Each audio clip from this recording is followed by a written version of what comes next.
Hey, what's up guys? Today, I'll show you a horror film, the Dyatlov Pass incident, aka Devil's Pass. Spoilers ahead, watch out and take care.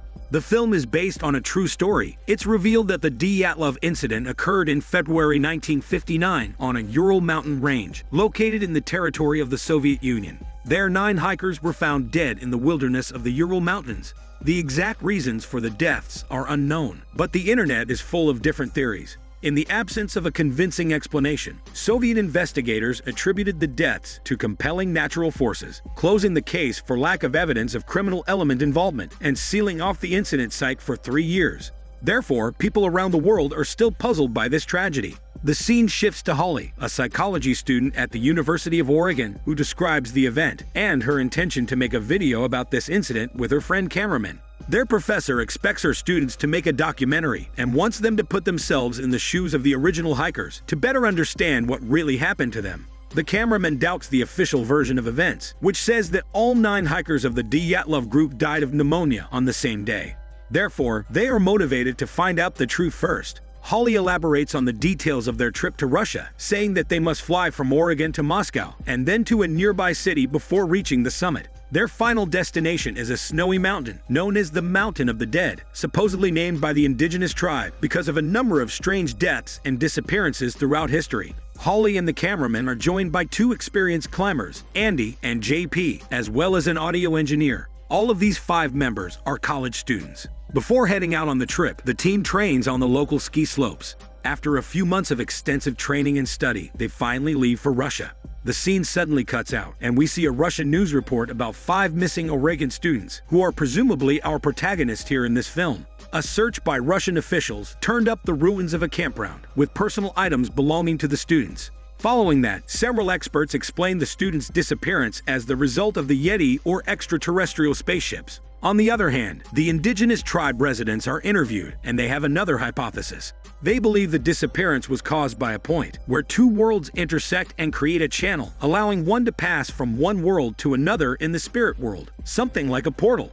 According to the revelations of an unknown person, Russian officials recovered the footage captured by the missing Oregon students, but refused to reveal its contents to the public. So a group of hackers found and released the tape on the internet. A portion of the footage was shot in night vision mode, with a terrified Holly wailing in the dark, while the cameraman tries to console her. Here, the scene cuts off with no explanation, so we return a month earlier to uncover the mystery.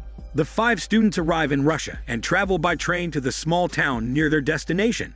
Andy records with his phone the landscape and Holly's tattoo of angel wings behind her right ear. Andy and JP confess that they did not bring sophisticated tools or devices. They are confident that they can manage even with simple compasses or GPS devices. When they finally arrive in the small town, they try to interview a local resident, who is the 10th and final member of the Dyatlov group. Fortunately, he fell ill at the last minute and missed the adventure with a one-way ticket. After Dyatlov's accident, he apparently had a mental breakdown and has been in the town's psychiatric facility ever since. When the students approach the institution, 3 orderlies rush out. They furiously order them to stop filming and get the hell out of there. Confused, Holly asks why they cannot interview the 10th member of the Dyatlov group, but the orderly claims that he is no longer alive and aggressively insists that they should leave. Moments later, the students notice an alcoholic old man named Mr. Vodka at the window, who is holding a hand-drawn sign with the Russian word. Unfortunately, the students don't speak Russian and can't understand his alcoholic message. Before they can realize what has happened, Mr. Vodka is taken away from the window by 2 orderlies. Later that evening, they all go to a bar and ask the bartender about the mountain they are heading to. The bartender pours them the same drink that the 9 Russian hikers of the Dyatlov group had before they set out. Then, a truck driver approaches and offers them a Tesla ride to the mountain. The next morning, they set out on the truck. On the way, they stop to visit the truck driver's aunt, who was a member of Dyatlov's rescue team. Before entering the house, Holly writes in the snow the words she saw on Mr. Vodka's sign at the psychiatric facility. The truck driver confirms that it means "stay away," but the group of students doesn't give it that much importance, believing that it's just Mr. Vodka's alcoholic bullshit. Later, they decide to record and question the former member of the rescue team about what she saw. The woman on the rescue mission tells them the whole story of how they discovered the bodies of the deceased. She informs them that there were actually 11 bodies found, not just 9, as the news had reported for some unknown reason. In addition, they had found some kind of machine that the authorities decided to hide from the public. Later, the team resumes their journey, and the truck driver leaves them on the mountain trail. While walking along the trail, they discussed various hypotheses that the authorities have found aliens, but they do so basically in a joking manner. Some while later, they arrive at the well-known Mountain of the Dead. Since the weather is changing rapidly and getting colder, they decide to camp and continue their journey the next morning. Later that evening, Holly approaches the cameraman, who is admiring the sky with his binoculars. He tells her that a week before the Dyatlov tragedy, some people spotted an orange glow in the sky. The villagers thought it was aliens, while the government explained that it was just unusual weather conditions. The next morning, they discover bizarre footprints around their camp. These footprints are larger than those of humans, but the most unusual aspect is that they are barefoot prints.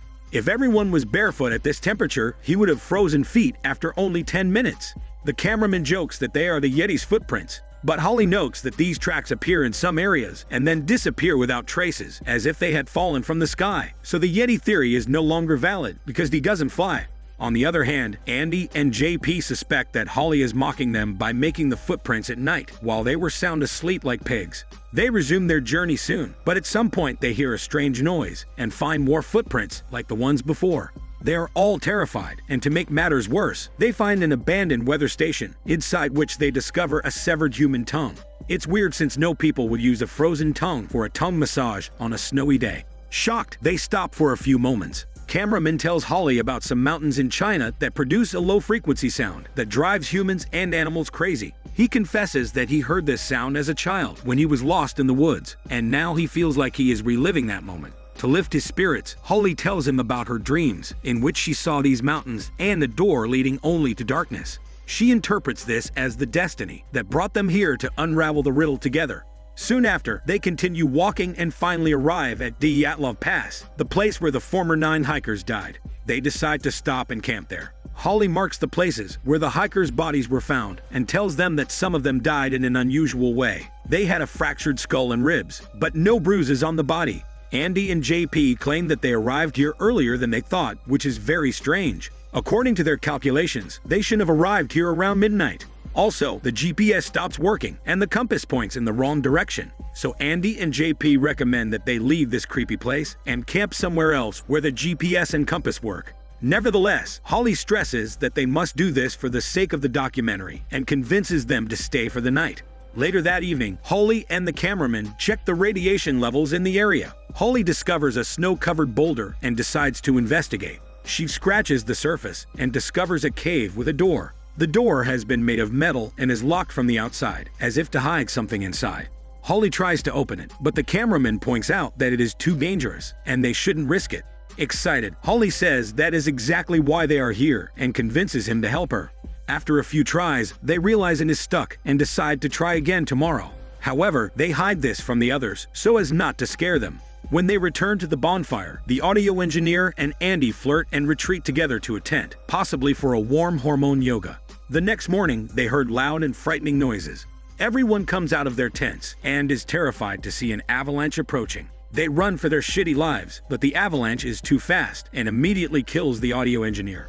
In the process, the avalanche also reaches Andy, who breaks his leg. They fix Andy's bone and bandage his leg after the avalanche stops. Holly suspects that the loud noises caused the avalanche and that someone is trying to kill them to cover the truth. Holly reveals that she and the cameraman discovered a bunker last night.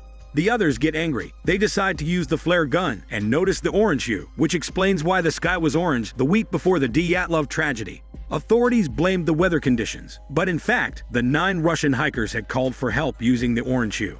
After some time, they spot 2 men approaching them. Andy and his friend, being more experienced, notice that they have no backpacks, so they didn't get here by accident. They immediately suspect that the 2 men want to kill them, so Andy tells the others to run away. Although it is difficult to leave a comrade behind, they run. Suddenly, the 2 strangers start shooting at them. Andy is shot in the head, and the others rush into the bunker to seek shelter. GP is shot while opening the door, but fortunately, they manage to get inside and close the door. They pull the switch to turn on the power and discover they are in a tunnel. Now they must find another way out. After proceeding deeper, they discover some kind of military laboratory. They find a file and some documents related to human teleportation studies.